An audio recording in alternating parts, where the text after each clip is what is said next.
Assalamualaikum warahmatullahi wabarakatuh. Perkenalkan, nama saya Adi Auliasa, mahasiswa Hubungan Masyarakat dan Komunikasi Digital Angkatan 2023 Universitas Negeri Jakarta. Di sini saya akan memberikan tutorial terkait penggunaan SPSS untuk menginput data, lalu menciptakan frekuensi satu variabel atau membuat frekuensi satu variabel, serta diagram pie-nya atau pie charts-nya itu dibentuk bagaimana, lalu yang terakhir yaitu bagaimana caranya analisis atau melakukan analisis regresi atau regression. Nah, langsung aja kita ke yang pertama, yaitu menginput data. Nah, kita buka SPSS, lalu yang pertama yang harus dilakukan adalah menentukan judulnya. Kalau saya pakai judul contoh, pengaruh biaya mengajar dosen terhadap kemampuan mahasiswa pada mata kuliah statistik. Di sini kita buat dulu profil responden T1, lalu T2, lalu T3. Nah, kalau udah dibuat, kita desimalnya dirubah ke 0. Kenapa? Supaya tidak berupa desimal ketika nanti di values-nya. Di base, labelnya kita isi. T1 itu akan kita bertujuan untuk mengetahui apa dari responden. Contohnya yaitu jenis kelamin. Nah, di sini kita ubah ke angkatan masuk. Ini kita ubah ke program studi.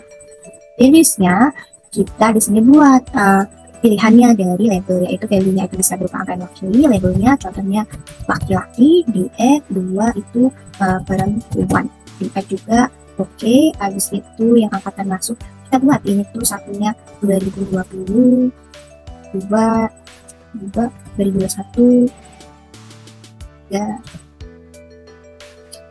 4. Oke. Nah, di sini program studi. Oke, kita buat ke satu itu luas, 2 kolomnya dikasih, 3 itu ialah politik, 4 itu adalah markom. Oke, yang ini 3 nggak usah diapa-apain, measure kita sesuaikan. Kalau jenis kelamin nominal karena tidak ada hierarki dan penghitungan, sedangkan angkatan masuk itu ordinal karena ada hierarki, angkatan yang lebih dulu dan angkatan yang paling bawah. Lalu ini program studi nominal karena tidak ada penghitungan dan tidak ada hierarki. Selanjutnya kita buat X1, X2, X3 atau indikator-indikator pernyataan dari X, variabel X. Kita pass, ini juga kita pass. Nah, indikator yang pertama kita buat dosen menginformasikan EPS di awal pertemuan. Lalu yang kedua yaitu dosen interaktif di kelas. Yang ketiga yaitu dosen menyampaikan materi dengan mudah dipahami. Nah, di sini kita gunain skala apa? Kalau skala berat berarti dari 1 itu negatif sampai 5 positif. Sangat tidak setuju, 2 tidak setuju, 3 itu netral, 4 itu setuju, 5 itu sangat setuju. Kalau udah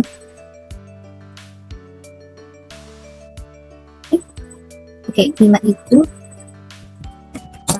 setuju. Nah ini kita tidak usah tulis semua, tapi langsung juga copy and paste. Nah ini karena ada penghitungan kita pakai skala pengukuran atau scale. Kalau udah, buat yang Y sesuai judulnya, Y2, Y3. Ini kita buat 0, 0. Nah, ini kita sesuaikan dengan judul mahasiswa memahami dengan baik statistik. Mahasiswa memahami skala.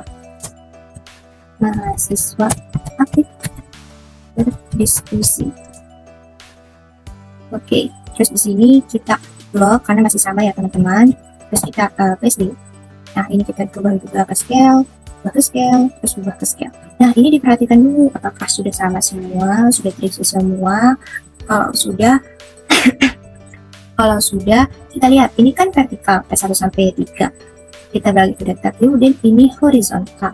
Lalu jangan lupa pastikan variablenya ini sudah terpencet ya, sudah tertekan supaya kita bisa langsung otomatis memasukkan data-data hasil kuesioner. Nah, itu contohnya 4, 5, 2, 1, 3 dan 3. Nah, kalau udah kayak gini berarti inputnya sudah benar dan teman-teman bisa menyesuaikan dengan seberapa banyak responden yang teman-teman tujukan di kuesioner ini.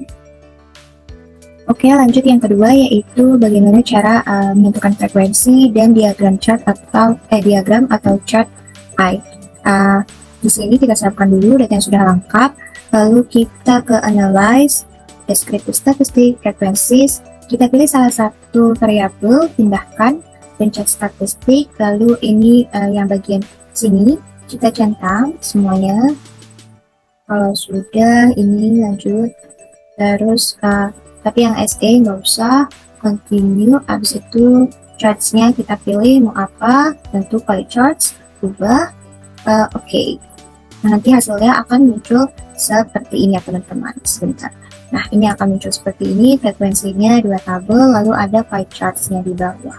Lalu selanjutnya kita akan ke yang ketiga yaitu analisis regresi. Kita buat dulu X-nya, lalu Y-nya, ini dua-duanya rubah ke 0. Rubah ke 0. Ini juga rubah ke 0. Nah, kalau sudah, ini kita buat scale, ini juga scale. Kita compute terlebih dahulu, ke transform, compute, ke X dulu kita dulu adalah layanan layanan import. Terus di sini yang X-nya kita pindahkan, tapi jangan lupa dipencet tambah.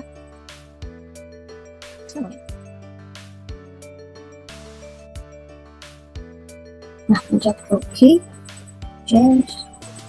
Nah, ini udah dirubah. Lanjut ke yang Y, yaitu sama, kita ganti Y, saatnya kita rubah ke Y, yaitu respon.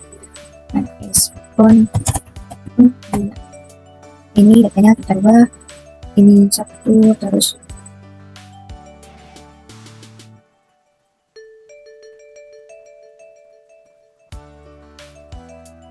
nah ini udah juga ke data view. Nah, udah ada dua-duanya, analyze, baru kita buat regressionnya.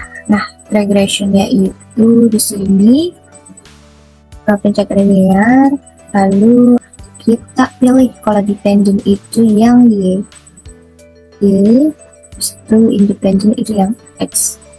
Oke, dan tinggal tunggu hasilnya, lalu regressionnya muncul. Mungkin hanya itu yang dapat saya sampaikan. Semoga bermanfaat. Wassalamualaikum warahmatullahi wabarakatuh.